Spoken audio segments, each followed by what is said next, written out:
Football Sunday doubleheader. First in Green Bay, the Packers face the Lions. Got it! Touchdown! Then at MetLife Stadium, the Giants host the undefeated Patriots. Coverage begins Sunday at noon Eastern on ESPN Radio.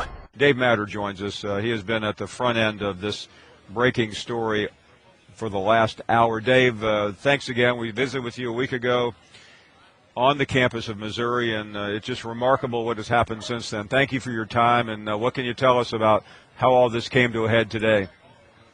Well, there were rumblings like there usually are on a day like this, starting out, I'd say, late morning, and then it got really quiet. You send out all these text messages and emails and calls, and when it gets really quiet, no one's responding, you know something's up. And then sure enough, I got news that this was happening.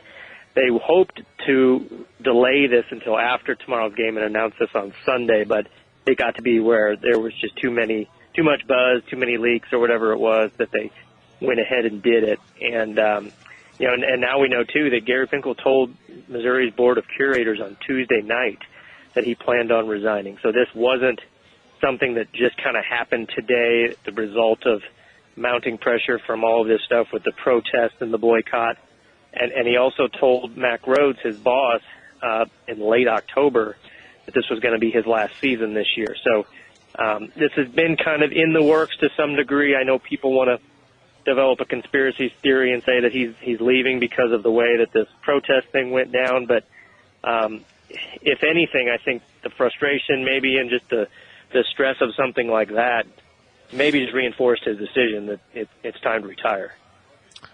Dave, you're there every day. You're around Gary Pinkel. Did you have any inkling that something was up, anything was up?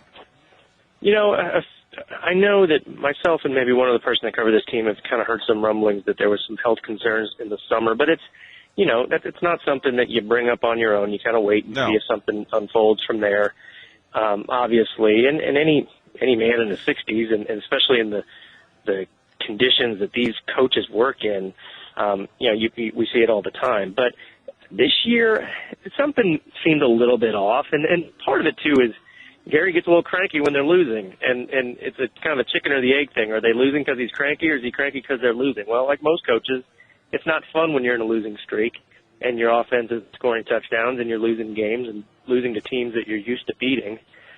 So looking back now, it makes a little bit more sense that he was going through this health situation. At the same time, when you know it's your last year of something you've been doing for 40 years, you want to go out with a winning team and on a good note. So the more you lose, the more that becomes difficult to do, and probably the crankier you get. So it all kind of makes sense now. I hope for his sake he gets to, enjoy these next 3 weeks as much as he can. But, I don't know if he has the team to be able to do that. Dave, not to try to turn you into something that you're not. You're a great writer and a reporter, but you may know more than we do. I mean, all we know is what is in this release about the non-Hodgkin lymphoma, cancer of the blood. Can you give us any more information on that if you know it?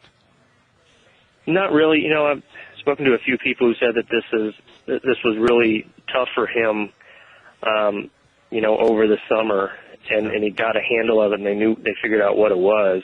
He got married. Gary got married in July, and I think that was not that was related to anything, but I think it was just his life has changed a lot in the last few years, and I just kind of get the sense that he knew he was on the back nine of his career. Right.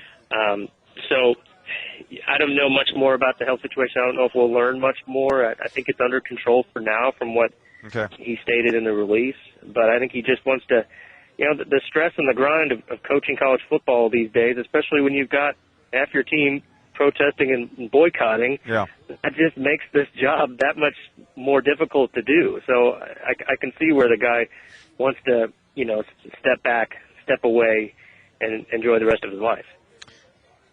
Dave, I don't know him that well. I do know him, and I will just add this. We were together in Birmingham, and again, I realized we weren't sitting at a coffee shop. We were on live television, but we had a conversation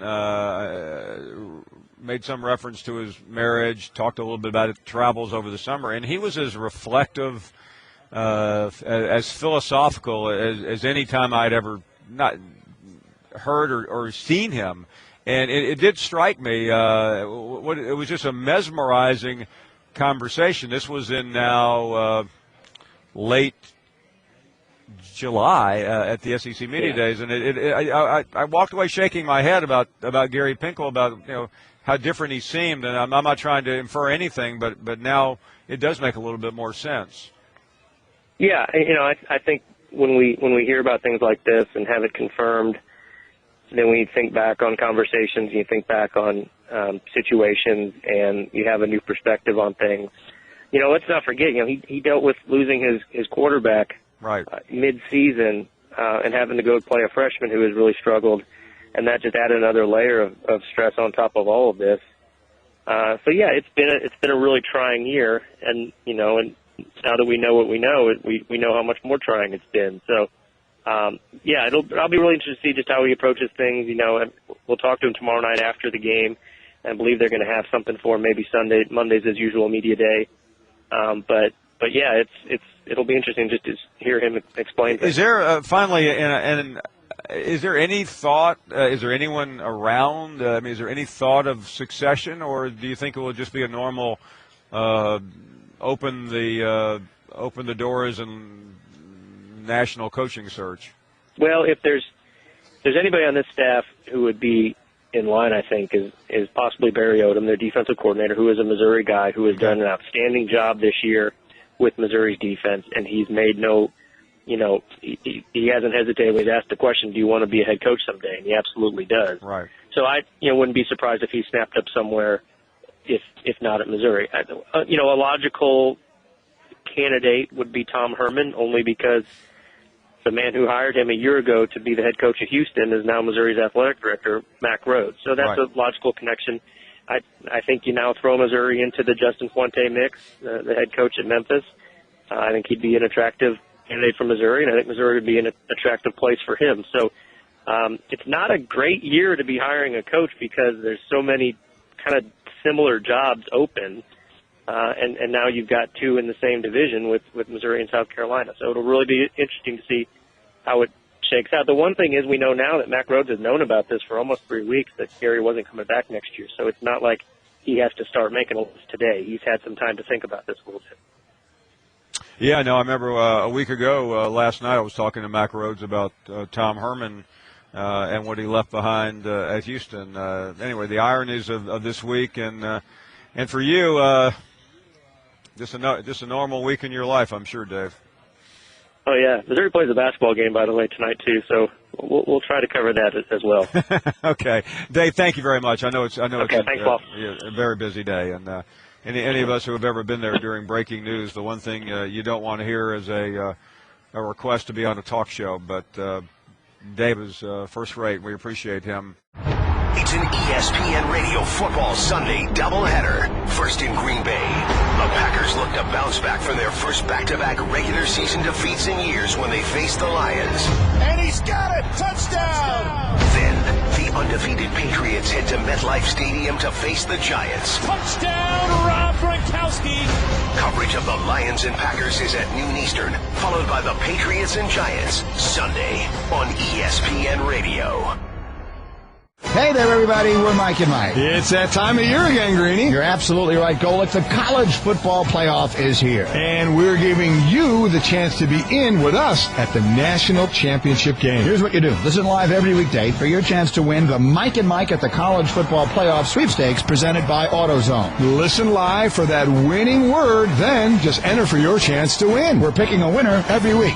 Who's in? Visit ESPNradio.com/MikeCFP for complete contest rules. It's a Football Sunday doubleheader. First in Green Bay, the Packers face the Lions. Got it! Touchdown! Then at MetLife Stadium, the Giants host the undefeated Patriots. Coverage begins Sunday at noon Eastern on ESPN Radio.